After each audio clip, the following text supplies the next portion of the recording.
विनोद मोहिते, अंधश्रद्धा निर्मूलन समितीचा मी कार्यकर्ता आहे। आम्ही आज वाळवे तालुक्यातील चिकुर्डे गावच्या स्मशानभूमीत आलो आहे। या स्मशानभूमीमध्ये भावल्या नारळाला बांधून त्याला काही दोरा गुंडाळलेला आणि त्यामध्ये काही चिठ्ठ्या दिसल्या।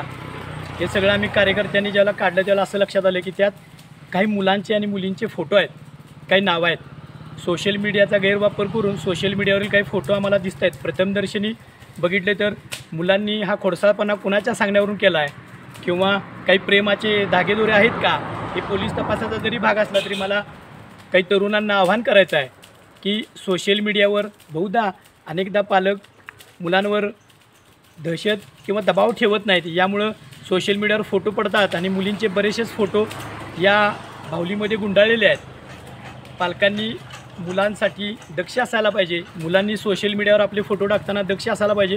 ह्याच फोटोंचा वापर या बाहुल्यांना गुंडाळून त्याच्यावर काळी कापड बांधून नारळ, बाहुली, त्याला दाबण, त्याला फोटो आणि त्याला काहीतरी गुंडाळून काहीतरी अघोरी प्रकार करून स्मशानभूमीमध्ये हे सगळं स्मशानभूमीमध्ये जिथं मृतदेह दहन केला जातो त्या रॅकला बांधून ठेवले होते।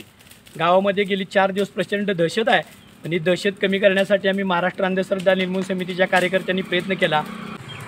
सांगली जिल्ह्यातील वाळवे तालुक्यामधील चिकुर्डे गावामध्ये गेले 3-4 दिवस तेथील स्मशानभूमीमध्ये स्मशानभूमीच्या कठड्याला करणी केल्याची एक गोष्ट सगळीकडे पसरली। करणी या स्वरूपाची होती किंबहुना काहीतरी मांत्रिकानं केलेलं दिसतं आहे की असे नारळ, त्यामध्ये दाबण, बाहुली, त्याबरोबर ज्या व्यक्तीवर करणी करायची आहे अशा व्यक्तीचा फोटो, नाव असं करून 4-5 व्यक्तीच्या अशा करण्या केलेल्या होत्या। यामुळं चिकुर्डे गावामध्ये मोठी दहशत आणि पसरलेले होते। गैरसमज लोक त्या स्मशानभूमीच्या दिशेने जाणं टाळायचे।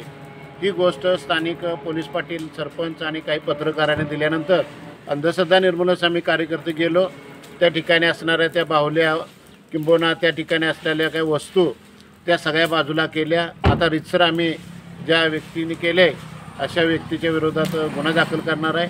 खरं तर गावामध्ये अशी दहशत निर्माण करत कोण असेल तर त्याच्या विरोधात खरं तर आवाज उठवला पाहिजे किंबहुना तक्रार केली पाहिजे। महाराष्ट्र अंधश्रद्धा निर्मूलन समिती याबद्दल व्यापक प्रबोधन करते।